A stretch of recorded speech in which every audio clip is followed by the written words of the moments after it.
Friends, जैसा कि आप सभी जानते हैं कि जो हमारा एजुकेशन सिस्टम है वो कितना ज़्यादा कॉम्प्लिकेटेड है और उससे कहीं ना कहीं हम सभी लोग कहीं ना कहीं गो थ्रू हुए हैं। और लेकिन मेरे को ये बताने में आप लोगों को बहुत ही ज़्यादा खुशी महसूस हो रही है कि अब हमारी गवर्नमेंट ने नया यानी न्यू एजुकेशन पॉलिसीज़ लाए हैं, वो कुछ न्यू एजुकेशन सिस्टम लाए हैं 2020 में, जो आगे जा कर के अभी लागू भी होने वाला है। तो उसमें बहुत ही सारे रेवोल्यूशनरी चेंजेस देखने को मिलेंगे और ये अपने आप में ही जो गवर्नमेंट का एक बहुत अच्छा स्टेप लिया गया है गवर्नमेंट के थ्रू कि आगे आने वाले टाइम में हमें तो शायद वो बेनिफिट नहीं मिले, लेकिन आगे आने वाले टाइम में जो हमारी जनरेशन होगी उसको कहीं ना कहीं इन सभी चीज़ों का बेनिफिट मिलेगा और कुछ नया, कुछ अच्छा सीखने को मिलेगा। तो चलिए वीडियो को शुरू करते हैं। और हाँ, जिन लोगों ने अभी तक मेरे चैनल को सब्सक्राइब नहीं किया है वो लोग पहले जाकर के सब्सक्राइब करें और वीडियो को लास्ट तक देखें।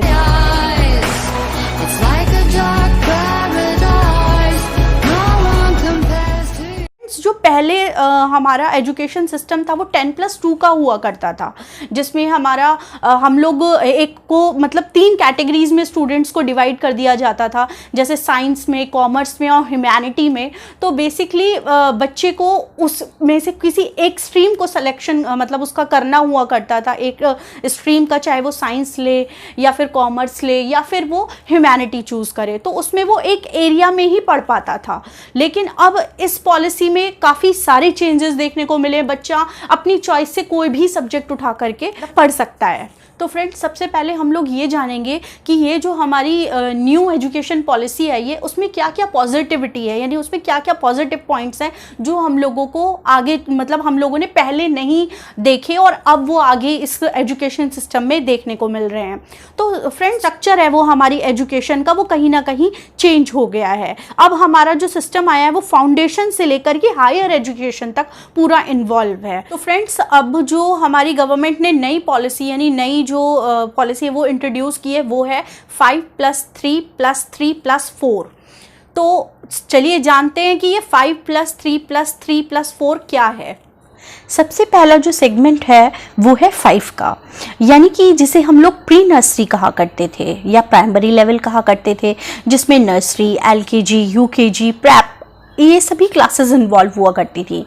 लेकिन फ्रेंड्स, अब ये तो हो गया 3 इयर्स का, तो उसमें अब हमारा 2 ईयर भी ऐड हो गया, यानी कि फर्स्ट स्टैंडर्ड और सेकंड स्टैंडर्ड भी इसी में इन्वॉल्व हो गया। तो वो ओवरऑल हमारा प्राइमरी लेवल मतलब तैयार हो गया, जो कि हमारा 5 ईयर का है, यानी कि 5 है। कि ये जो मेथड होगा, ये जो लर्निंग मेथड होगा, ये फुल्ली करिकुलर बेस्ड होगा, जिसमें बच्चे बहुत सारी एक्टिविटीज़ सीखेंगे, या कहीं बच्चों को बहुत सारी एक्टिविटीज़ कराई जाएंगी। जो बच्चों का बैग का जो बोझ हुआ करता था पहले, वो कहीं ना कहीं अब हल्का हो जाएगा और बच्चे को एक्स्ट्रा करिकुलर एक्टिविटी पर ज़्यादा फोकस रहेगा बच्चों की।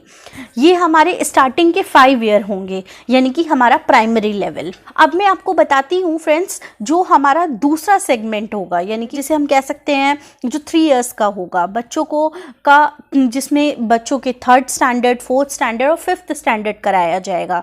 इन 3 इयर्स में बच्चों की ये बताया जाएगा और ये सिखाया जाएगा कि वो मैथ्स क्या है, हिस्ट्री क्या है, ज्योग्राफी क्या है, हिंदी क्या है और संस्कृत क्या है। तो ये सभी सब्जेक्ट्स उनको एलेबोरेट किए जाएंगे और बताए जाएंगे कि ये क्या हैं। इसके साथ ही ये सभी बच्चे इन सभी सब्जेक्ट्स के रिगार्डिंग बच्चे को पढ़ाया जाएगा। और ये सबसे अच्छी बात इसमें फ्रेंड्स ये है कि इन 3 सालों में बच्चे किसी भी लैंग्वेज में वो पढ़ सकता है। अगर उसको चाहे इंग्लिश में पढ़ना है तो वो इंग्लिश में पढ़ सकता है, हिंदी में पढ़ना चाहता है तो वो हिंदी में भी पढ़ सकता है, साथ ही वो अपनी रीजनल लैंग्वेज में भी उसको पढ़ सकता है। फ्रेंड्स, अब जो हमारा 3rd सेगमेंट होगा, यानी कि जो हमारा 3 है, जो नेक्स्ट 3 है, वो भी हमारा अब 3 ईयर का होगा, जो कि 6 to 8 तक का होगा, यानी कि 6th, 7th और 8th कराया जाएगा, जिसमें बच्चों को रेक्टाफिकेशन से दूर कर दिया जाएगा। उन्हें कुछ नए कॉन्सेप्ट इंट्रोड्यूस कराए जाएंगे, जैसे कि एक्स्ट्रा करिकुलर एक्टिविटीज़ में कोडिंग सिखाया जाएगा। और इस ड्यूरेशन में बच्चा अपने इंटरेस्ट का कोई भी सब्जेक्ट मतलब ले सकता है और सीख सकता है। मैं आपको एग्जाम्पल के थ्रू बताती हूँ कि अगर कोई किसी बच्चे को म्यूज़िक पसंद है, या वो आर्ट में इंटरेस्टेड है, या वो कोडिंग में इंटरेस्टेड है, या किसी भी अदर सब्जेक्ट में अगर उसका इंटरेस्ट है, तो वो एक्सपर्ट्स के अंडर में वो इंटर्नशिप कर सकता है। यानी कि इंटर्नशिप का भी ऑप्शन इसमें दिया जाएगा कि एक्सपर्ट के गाइडेंस में वो सब्जेक्ट को सीख सकता है माइन्यूटली।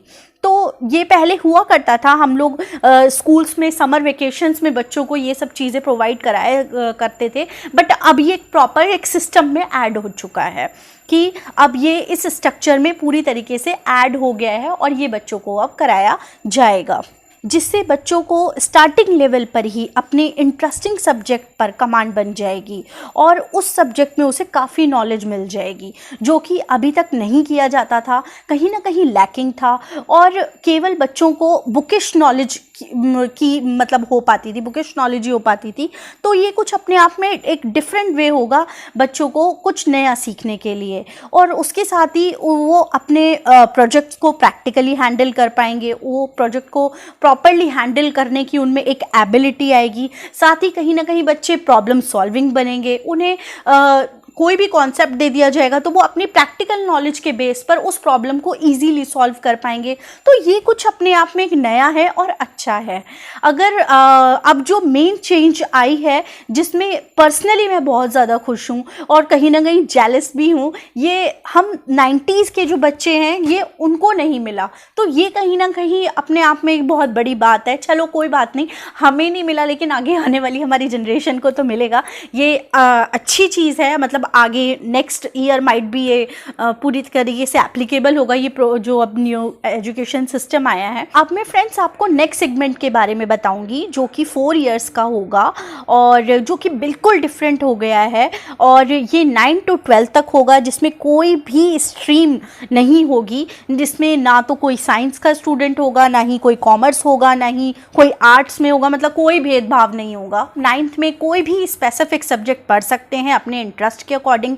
लाइक आपको फिजिक्स में इंटरेस्ट है तो आप फिजिक्स पढ़ सकते हैं, आपको अकाउंट्स में इंटरेस्ट है तो आप अकाउंट्स पढ़ सकते हैं, आपको लिटरेचर में अगर इंटरेस्ट है तो आप लिटरेचर भी पढ़ सकते हैं। तो आपके पास में सब्जेक्ट की वैरायटी होगी, आपको हर सब्जेक्ट की नॉलेज होगी, जो भी आपको पसंद होगा सब्जेक्ट वो आप अपनी उस स्टैंडर्ड में ले सकते हैं और उसको पढ़ सकते हैं।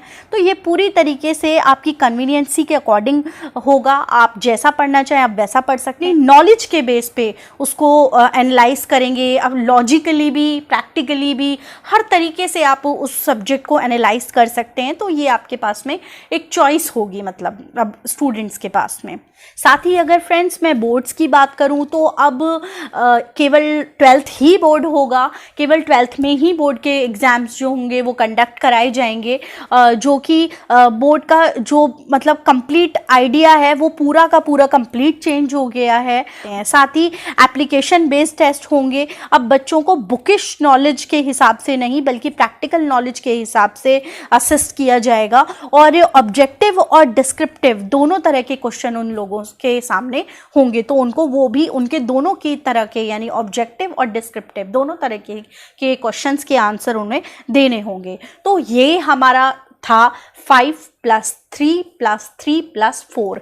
तो ये अपने आप में ही बहुत बड़ा था और आई होप आपको सबको बहुत अच्छा लगा हो और आपको समझ आया हो। Friends, this term has been changed in all over the world, but India का ये जो न्यू पॉलिसी है ये हमें कहीं ना कहीं ग्लोबल लेवल पर लेकर जाएगा। फ्रेंड्स, इट्स लिटरली अमेजिंग, और the best thing in this system is कि जो स्टूडेंट ने अपने ग्रेजुएशन करते थे, अपना 1 ईयर का ग्रेजुएशन करते थे या 2 ईयर का ग्रेजुएशन करते थे, उसमें उनको कोई भी रीज़न की वजह से जैसे वो छोड़ देते थे बीच में, तो उन स्टूडेंट वो लोग बहुत ज़्यादा सफ़र करते थे, उन्हें कोई उस चीज़ का बेनिफिट नहीं मिलता था।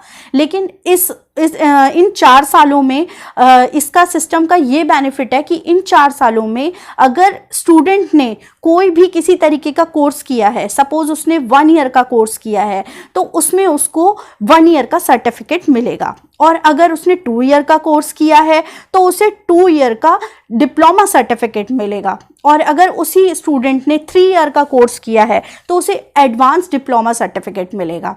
यानी कि 3 इयर्स में अगर उसने बच्चे ने कहीं कहीं भी बीच में छोड़ दिया है तो उसको सर्टिफिकेट तो मिलेगा ही, और अगर उसने 4 ईयर यानी आपका अगर अपने फाइनल ईयर किया है तो उसे ग्रेजुएशन की डिग्री तो मिलेगी ही मिलेगी। तो इसमें बेनिफिट हमारा ये हो गया बच्चे का कि अगर उसने बीच में कहीं छोड़ दिया है तो उसे सर्टिफिकेशन तो कहीं ना कहीं मिल जाएगा, जिससे वो आगे जाकर के अपना वो जो कोर्स है वो कंटिन्यू कर सकता है और आगे जाकर के वो किसी भी अदर एरिया में अपना जॉब ले सकता है। शायद कुछ बच्चे सोच रहे होंगे कि मोदी जी ने ये एजुकेशन सिस्टम पहले क्यों नहीं लाए वो, पर कोई बात नहीं फ्रेंड्स, आने वाले टाइम में होप इस सिस्टम से हमारे इंडिया के फ्यूचर में बहुत बड़ा रेवोल्यूशनरी चेंज देखने को मिले। फ्रेंड्स, आपने वो कहावत तो सुनी ही होगी कि काबिल बनो, कामयाबी झक मार के तुम्हारे पीछे आएगी। तो मुझे कहीं ना कहीं ऐसा लगता है कि ये जो सिस्टम, एजुकेशन सिस्टम हमारी गवर्नमेंट ने बनाया है, ये शायद इसी कहावत को ध्यान में रखते हुए बनाया है। तो प्लीज़ आगे चल करके मेरे वीडियोस को देखते रहिए। अगर मेरा ये वीडियो आप लोगों को अच्छा लगा हो तो लाइक, शेयर और सब्सक्राइब करना बिल्कुल ना भूलें, and hit the bell icon below. So thanks for watching.